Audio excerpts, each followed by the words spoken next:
د مهربانه څښتن تعالی په نامه السلام علیکم ګرانو زده کوونکو، څنګه یاستئ؟ په دې هیله چې تاسو ټول روغ او جوړ اوسئ. ګرانو زده کوونکو راځو خپل درس پیلوو.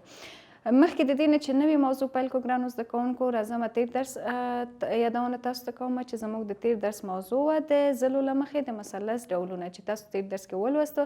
د ضلعو له مخې د مثلث په درې ډوله و. یو متساوي الاضلاع مثلث و، دویم متساوي الساقین مثلث و، او همدارنګه دریم هم مختلف الاضلاع مثلث و، چې تاسو هر یو مثلث بیلې بیلې ځانګړنې ولوستلې او پوه شوئ چې هر یو مثلث څه ډول اضلاعې لري، او د اضلاعو له مخې نه موږ هغه په درې ډولونو باندې وویشو.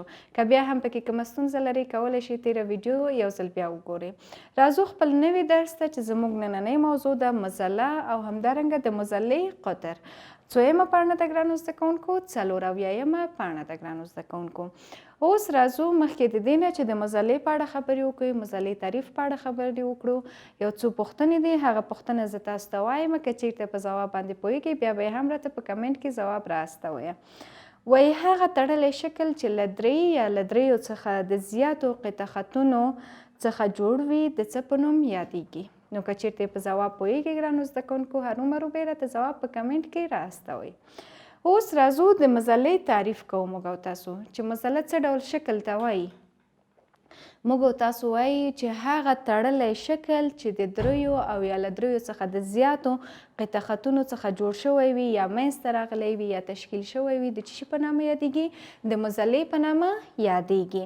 او هر قطع خط ته د مظلې ضلع وایي، او د دوه ټوټو خطونو د یو ځای کېدو نقطې ته د مظلې راس وایي. نو دلته یې زه تاسو ته لیکمه چې مظله خپله څه شی ده. البته موږ او تاسو وایو چې مظله څه ډول شکل دی؟ یو تړلی شکل دی. تړلی شکل دی چې د څو ځلو؟ چې د دریو او یا له دریو څخه د زیاتو، چې د دریو، دلته به درې ولیکمه، چې د درې یا له درې څخه زیاتو، یا له درې څخه د زیاتو قطع خطونو څخه تشکیل شوی وي. ښه ګرانو زده کوونکو، دا څه شی شو؟ د مظلې تعریف شو خپله، چې د مظلې په تعریف کې وایي چې مظله یو تړلی شکل دی او همدارنګه د درې یا له درې څخه د زیاتو قطع خطونو څخه تشکیل شوی وي. نو دې ته موږ او تاسو څه شی وایو؟ مظله وایو. اوس وایو چې مظله دا قطع خط، یعنی هر قطع خط ته موږ او تاسو څه شی وایو؟ د مظلې ضلع وایو. دلته لیکم هر قطع خط ته څه شی وایي؟ هر قطع خط ته د مظلې ضلع وایي. او همدارنګه یو خو قطع خط شو چې موږ ورته د مظلې ضلع وایي، او بل د دوه ټوټه خطونو یا د دې دوه ټوټه قطع خطونو یو ځای کېدو نقطې ته څه شی وایي؟ د مظلې راس وایي. ښه ګرانو زده کوونکو، دلته هر قطع خط د مظلې ضلع وایي، او همدارنګه د دوه ټوټه خطونو د یو ځای کېدو نقطې ته څه شی وایي؟ د مظلې راس وایي ګرانو زده کوونکو. ښه ګرانو زده کوونکو، زه دلته تاسو ته اوس د مظلې څو شکلونه رسموم چې تاسو لا ښه پرې پوه شئ. دلته یې مظلې یو څو شکلونه په نظر کې نیسم او تاسو ته یې رسموم. مثلا دلته موږ ویل چې مظله تړلی شکل دی چې د درې یا له دریو نه د زیاتو قطع خطونو څخه منځته راغلی وي. مثلا که یو درې قطع خط رسم کړمه، داسې یو شکل چې د درې قطع خطونو نه تشکیل شوی وي، او همدارنګه که چیرته یو قطع خط موږ او تاسو په نظر کې ونیسو، دا هم څه شی ده ګرانو زده کوونکو؟ دا هم یو مظله ده. او دا چې موږ او تاسو د دې سره مخکې هم اشنایي لرو، دا یو مثلث دی، خو موږ او تاسو په مجموع کې د اشکالو ته څه شی وایو؟ مظله وایو. چې که چیرته هغه درې ضلعي وي یا څلور ضلعي وي، یا همدارنګه که چیرته زه تاسو ته یو پنځه ضلعي مثال درته رسم کړمه.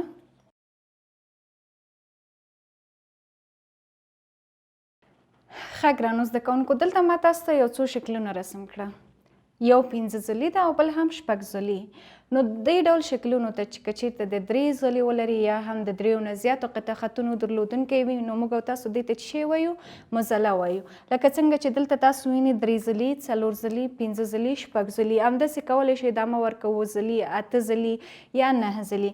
دې ته موږ او تاسو څه شی وایو؟ مظله وایو. همدارنګه ګرانو زده کوونکو، دلته خو اوس موږ او تاسو د مظلې ضلع ولوستله. بل راځو د مظلې راس ته چې موږ او تاسو کومې نقطې ته د مزلې راس وایي. موږ او تاسو دلته په تعریف کې مې هم درته وویل د 2 ټوټه خطونو د یو ځای کېدو نقطې ته څه وایي؟ د مزلې راس وایي.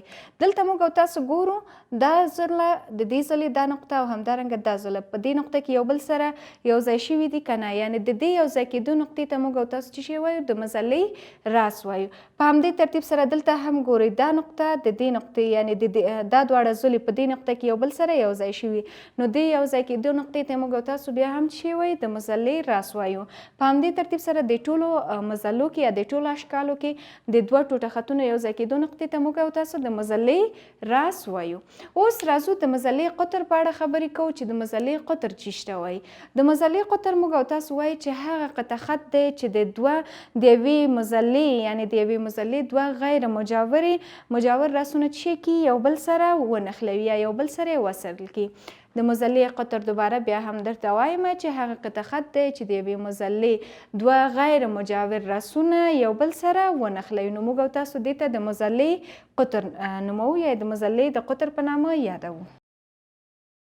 ښه ګرانو زده کوونکو، د دې دپاره چې تاسو لا ښه پوه شئ دا تعریف یې هم یو ځل درته لیکم. د مزلې د قطر د مزلې قطر وایي چې هغه قطع خط دی چې د یوې مزلې 2 غیر مجاور راسونه یو بل سره څه کړي ګرانو زده کوونکو؟ یو بل سره یې ونښلوي،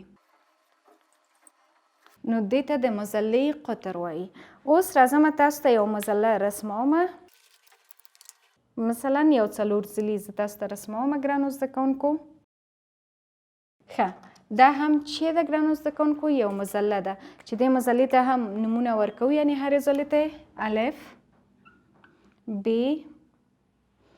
جیم او دا هم. ښه ګرانو زده کوونکو دې ته اوس د الف ب جیم دال نوم ورکړه. اوس موږ او تاسو وایو چې د مزلې قطر څه شی ده؟ ومویله هغه قطع خط دی چې د یوې مزلې 2 غیر مجاور راسونه یو بل سره ونښلوي. مجاور یعنې همسایه راسونه. تاسو خو اوس راسونه وپېژندل. دلته د ب نقطه د دې دواړو ځلو یو ځای کېدې نقطې ته موږ راس وایي، همدارنګه الف دلته د الف ځله کې یعنې د دواړو نقطو یو ځای کېدو ته څه وایي؟ راس وایي. په همدې ترتیب سره دال او جیم دلته هر یو ته بیل بیل راس وایي. خو اوس موږ وایو چې 2 غیر مجاور راسونه یعنې دا دواړه راسونه یو بل سره مجاور یا ګاونډي یا همسایه دي، نو دا 2 مجاور راسونه نه بلکې غیر مجاور راس. اوس که چیرته زه د الف راس په نظر کې ونیسم، د الف سره غیر مجاور راس کم یو راس دی؟ که چیرته دال راس وګورو دا هم د الف سره مجاور راس دی. په همدې ترتیب سره ب راس هم د الف سره مجاور یا همسایه یا ګاونډی راس دی. اوس د الف سره کم یو راس غیر مجاور دی؟ د جیم راس دی. نو موږ او تاسو دا دواړه راسونه یو بل سره څه کوو؟ نښلوو. نو دلته لیکمه الف او جیم راس یو بل سره نښلوو. دا هم څه شی شو؟ د مزلې قطر شو. په همدې ترتیب سره کولی شو د ب راس ته راشو. د ب راس سره الف او جیم راسونه یو د دې څه شی دي؟ مجاور یا همسایه راسونه دي. خو دال راس یو غیر مجاور راس دی، نو دا دواړه راسونه یو بل سره نښلوو. ښه ګرانو زده کوونکو، نو دې ته اوس موږ او تاسو څه شی وایو؟ د مزلې قطر وایو. چې په څه ډول باندې لیکو دا د مزلې قطرونه؟ لیکو د الف او جیم قطر، الف او جیم. په سر باندې د دې دپاره چې تاسو ښه پوه شئ د یو خط نښه پرې لیکو او همدارنګه کولی شو ولیکو د ب دال قطرونه، د الف جیم او د ب دال قطرونه.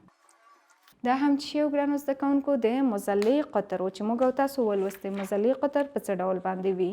نو زموږ نننۍ موضوع همدلته پای ته رسیږي ګرانو زده کوونکو. فعالیت او کورنۍ دنده دا به ستاسو کورنۍ دندې وي، منظم ډول به یې حلوئ او ماته به یې کمنټ کې راستوئ. که چیرته بیا هم په دې درس یا تېرو درسونو کې کومه ستونزه لرئ کولی شئ ما نه په کمنټ کې پوښتنه وکړئ. همدارنګه که چیرته تاسو غواړئ د کتاب PDF ترلاسه کړئ، ویډیو ډسکرپشن کې لینک موجود دی، هغې ځینې ترلاسه کولی شئ. او د دې دپاره چې ویډیوګانې په منظمه توګه پرله پسې توګه ترلاسه کړئ، چینل سبسکرایب کړئ او ویډیو مو لایک کړئ. د الله په امان.